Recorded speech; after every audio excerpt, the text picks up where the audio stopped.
Les hemos hablado mucho en los últimos días aquí del crimen de Alcácer. Como saben, Antonio Anglés podría quedar libre de cargos en nada. ¿En cuándo? El plazo se agota, para que se decida si el juez prescribe o no prescribe el crimen de las tres niñas de Alcácer. Estamos pendientes de ver qué decide, qué supone que Antonio Anglés no pudiese ser juzgado por uno de los crímenes sin duda más terribles de nuestra historia. Enseguida les hablamos de los detalles, de lo que va a decidir el juez y de lo que opinan todas las partes en el caso. Antes es importante recordar cómo ocurrió todo. 13 de noviembre de 1992, 8:30 de la tarde. Miriam García, Desiré Hernández y Toñi Gómez salen de sus casas en la localidad valenciana de Alcácer para pasar la noche en la discoteca Color, en Picassent. Nunca llegaron a su destino y durante 76 días su desaparición mantuvo en vilo a sus familias y a toda España. El 27 de enero de 1993, un apicultor encuentra una mano que emerge de la tierra en el paraje conocido como La Romana. Yo cogí una herramienta que llevo para las colmenas y quité un poquitín y vi el reloj y la mano. Eran los cuerpos de las niñas, pero ¿qué ocurrió realmente? ¿Cómo habían llegado hasta allí? Esa tarde de noviembre las chicas decidieron hacer autostop. Un Opel Corsa blanco con dos jóvenes a bordo paró ofreciéndose a llevarlas. Las niñas montaron, pero al llegar a la altura de la discoteca, el coche pasó de largo. Las dos personas que van en el coche son Miguel Ricard, que conduce, y Antonio Anglés, que va de copiloto.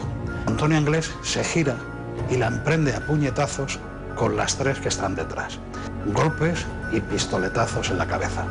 Los agresores sabían a dónde las llevaban. En el paraje La Romana tenían su refugio, una pequeña caseta en mitad del campo donde nunca eran vistos por nadie. Aparcaron el coche y en plena noche fueron violadas y torturadas. Se producen una serie de agresiones salvajes, muy salvajes, durante toda la noche.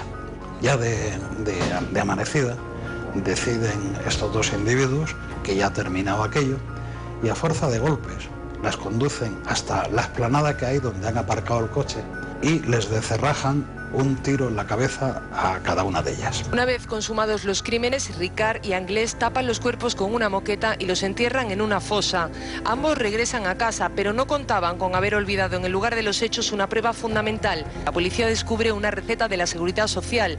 Estaba rota en pedazos, pero se logra recomponer. El nombre que aparecía en el papel era el de Enrique Anglés Martins. Los agentes se personan en el domicilio de los Anglés y allí detienen a 5 personas, entre ellas al rubio, Miguel Ricard. A todos menos a Antonio Anglés. Los investigadores se dan cuenta pronto de que Enrique Anglés, un joven con deficiencia mental, no podía haber cometido tal atrocidad. Su hermano le había cogido la tarjeta de la Seguridad Social, pero Antonio Anglés, delincuente habitual que estaba fugado de la cárcel, huyó por la ventana de la vivienda. Su amigo Miguel Ricard declaró a la policía que Anglés cometió las violaciones y los asesinatos y que él fue solo un espectador asustado de la macabra escena. Eso es una cosa imposible. Y hay un detalle en el que a una de las niñas se le hace una terrible amputación. Los médicos llegan a la conclusión de que el autor de esa amputación ha sido Miguel Ricard. Y lo ha hecho además para estar a la altura de la violencia que estaba desarrollando Antonio Anglés. Miguel Ricard fue condenado a 170 años de prisión por el secuestro, violación y asesinato de las 3 niñas, pero es el único. El gran enigma del caso es ¿dónde está Antonio Anglés? ¿Cómo logró zafarse del cerco policial? ¿Cómo logró escapar del mayor operativo de búsqueda desplegado en este país para dar caza a un asesino? Pues ante la duda de saber si el delito prescribe o no, y la traducción es horrible porque si prescribe significa que Anglés quedaría totalmente libre de cualquier tipo de castigo, hay que preguntarle a la persona que mejor lo conoce. Hay un condenado que solo ha concedido una entrevista. La ha hecho en exclusiva y la hizo aquí en esta casa. Es Miguel Ricard, es el único condenado por el crimen de Alcácer. Claro, cuando le preguntas por Anglés, sorprende lo que contestó en su día. Escúchenlo. ¿Dónde está Antonio Anglés? ¿Antonio? Sí. Antonio no salió de España. ¿Tú crees que Antonio no llegó a salir con vida? Se va. Lo mataron aquí. Lo mataron aquí. Ya. ¿De acuerdo? ¿Pero quién lo mató, Miguel? ¿Eh? ¿Quién lo mató, Miguel? Pues probablemente la Guardia Civil, para que no hablara. Bueno, pues Ricard no tiene pelos en la lengua a la hora de lanzar acusaciones, pero tampoco los tiene a la hora de lanzar una amenaza. Está en la cárcel, algún día saldrá y él asegura que habrá un escándalo. ¿Y por qué quieres hablar ahora? Escucha, yo Dime. lo que me quiero hacer son esas pruebas. Sí, que a mí las me del negaron pentotal. en su día. Sí. ¿Por qué te las negaron? ¿Eh? ¿Por qué te negaron la prueba del pentotal sódico y el polígrafo? ¿Por Porque qué? me tenían que echar a la calle porque soy inocente. ¿Me entiendes? Sí. Se va a armar un auténtico escándalo. ¿Tú puedes mantener y defender tu inocencia absoluta en el caso Alcácer, Miguel? Si me hacen las pruebas esas, sí. Aparte ya me hicieron las pruebas de ADN y todo eso y ya he visto los resultados. Pero ¿cómo se vive con el peso del caso Alcácer sobre la conciencia de uno? ¿Cómo se vive con eso, A mí Miguel? no me acusan de asesino. Yo mi conciencia la tengo tranquila, por lo tanto, ¿Por qué no quieres salir? por supuesto que quiero salir. Pero entonces, ¿por qué no lo has pedido? Porque lo consideraba excesivamente pronto. Después de toda la castaña que Ya. hubo, ¿qué iba a decir? Que me lo iban a denegar. La verdad, sabes que no ha salido. El caso Alcácer es complicado, pero con un poco de cerebro, solo con un poquito de cerebro, Sí. se puede resolver. Ahora, hay que tener, digamos, voluntad, ganas de resolverlo. Que sabes que no han puesto ganas ninguna, y voluntad menos aún. Pero todo se aclarará. Bueno, pues Miguel Ricard no solo no es inocente, sino que fue condenado a 170 años de cárcel y como se le ha aplicado la doctrina Parot, no saldrá hasta el 2024. Recuérdanos, Virginia, ¿qué supone eso, la doctrina Parot en este caso? Bueno, pues supone efectivamente que este señor va a tardar todavía un montón de años en salir de prisión, pero lo que sí que me resulta interesante y querría comentar es el hecho de la prescripción del delito, ¿vale? En el sentido de que hay varias doctrinas jurisprudenciales a la hora de bueno, pues aplicar el momento, el dies acuo, a partir del cual se entiende que prescriben los delitos. Y podemos estar hablando del momento de acaecimiento de los hechos, ¿vale? Como punto de partida, insisto, el dies acuo para empezar a contar que en ese caso los delitos efectivamente estarían prescritos, porque como muy bien apareció después, ocurrió de la madrugada del 13 al 14 de noviembre de hace, bueno, de 1992.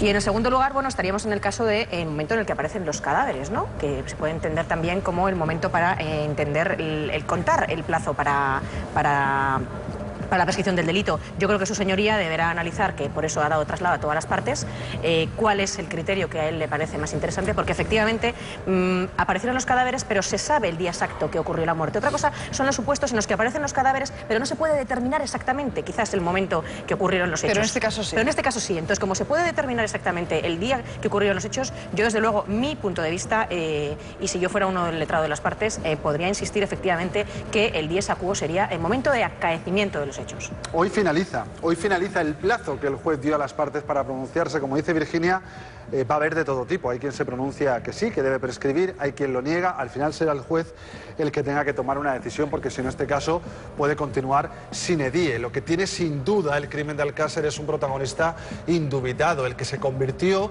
de la noche a la mañana en el fugitivo más famoso del país. Aún hoy se le está buscando. Media España fue tras sus pasos, pero todo fue inútil. Se le perdió su pista en un carguero en Portugal. Nadie sabe qué pasó con él. Esta es la historia de cómo escapó Antonio Anglés. La Guardia Civil sigue la pista de los Anglés. Cuando los agentes llegan a la casa de la familia, comienza la huida de Antonio Anglés. Es el 27 de enero de 1993. Su madre cuenta cómo huye. Saltó, brum, de un lado a otro. Y estamos muy hartos. Y saltó así, boom, a un patio que hay. Anglés se esconde, pero llama por teléfono a su familia. Necesita ayuda, comida. La policía recoge este mensaje del contestador. Cuando vengas le dices al rubio que vaya a donde está el plato y la maneta de la moto. Y que traigan los 2 sacos de dormir y los quelos y la leche que está encima de la nevera. ¿Sabes? Y eso, cuanto antes posible. Vale, Dios, luego. La Guardia Civil pierde su rastro hasta que Antonio Anglés se tiñe de castaño en esta peluquería de Valencia e intenta hospedarse en esta pensión. Hice una habitación y el recepcionista lo vio bastante nervioso. Dice, acaba de bajar a la estación. Y es cuando ya la policía movilizó. Pero el cerco policial vuelve a fallar en Valencia. Anglés deja su siguiente rastro en esta furgoneta. En Minglanilla, Cuenca, intenta secuestrar al dueño del vehículo sin éxito. Yo empecé a pegarle puñetazos y él empezó a mí, pero entonces él se me echó encima cuando yo abrí la puerta como pude y me lancé. Su siguiente pista se localiza en Portugal, en la terminal de contenedores del puerto de Lisboa. Según la versión de la policía, Anglés logra embarcar en un carguero que se dirige a Irlanda, pero la tripulación descubre al polizón. El fugitivo se arroja al mar en un bote salvavidas, pero un helicóptero de rescate francés lo localiza y devuelve a Anglés al barco. Es encerrado en un camarote, pero al llegar a Dublín no hay ni rastro de él. Al día siguiente se localiza un chaleco salvavidas flotando en la costa irlandesa. Los responsables del puerto de Dublín no creen que se salvara. El agua por aquí está muy fría, casi helada. Se debe tratar de un hombre muy fuerte para aguantarlo. Tan solo vestido con ropa de calle y ser capaz de llegar a la orilla. Pero todo puede ser. Se desconoce si Anglés se salvó o murió ahogado. Su último rastro aparece en Uruguay, en Montevideo. La Guardia Civil entrevistó allí a una prostituta en 1996 que supuestamente había reconocido al fugitivo. Me fui al hotel con él. Ay, me dijo que era marinero porque tenía el pasaporte del barco. Y salí con él. Es la última pista de Anglés. 20 años después de su ida, Interpol mantiene activa su búsqueda.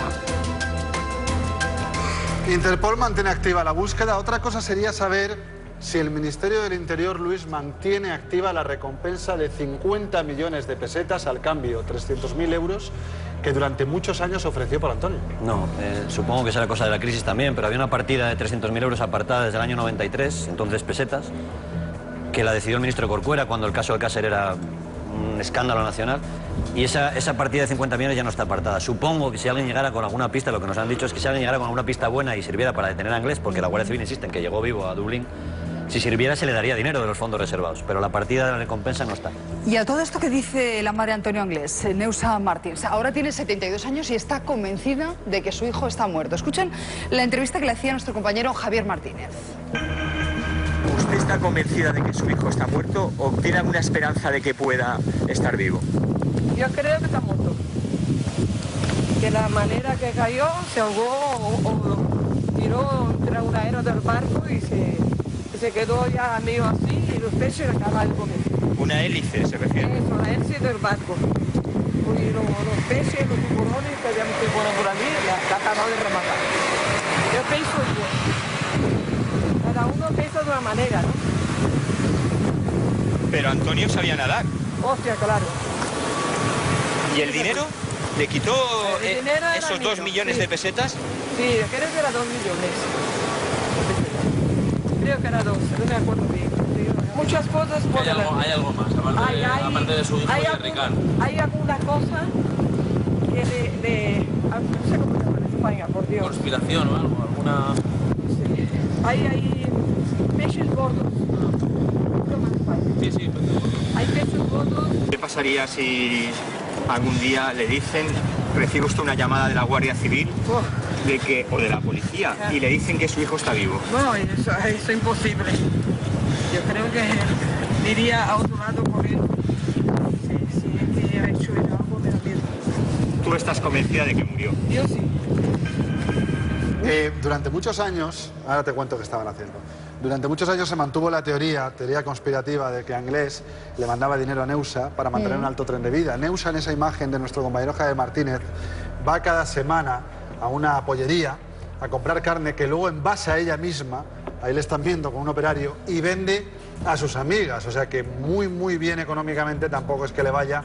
Ella busca sus arreglillos de esa manera que estamos viendo, momento en el que Javier le hace esa entrevista, una de las últimas que se han podido ver. Esa hipótesis que tiene Neusa de que se ahogó, de que se lo comieron los tiburones, es la misma que baraja la policía. Sí, la misma que la policía. La policía española cree que le tiraron al agua, saltó al agua poco antes de llegar al muelle de Dublín y que se ahogó por el frío del agua. Pero la historia del chaleco salvavidas y algún testimonio de Scotland Yard, concretamente una cajera en un supermercado que dice que le vendió unos espárragos, la Guardia Civil cree que llegó a Dublín y que con los 2 millones que le sacó a palos a su madre, precisamente, y con los que se fugó, pues pudo llegar a cruzar América. O sea, ¿tú crees que la madre es más víctima que La madre era en este víctima caso, de los ¿no? maltratos de Anglés muchos años antes, pero la madre también es un personaje confuso porque llegó a declarar, a veces por dinero, como buena parte de la familia, que alguna de las niñas de Alcácer había ido a su casa voluntariamente a comer. Quiero decir que es una historia terrible la de Alcácer y por ejemplo, Ricard, que ha hablado antes también. Ricard es una persona que ha pedido 200.000 pesetas a la madre de Anglés para no inculpar al hermano pequeño. O sea, estamos hablando de gente... Qué catadura moral, ¿eh?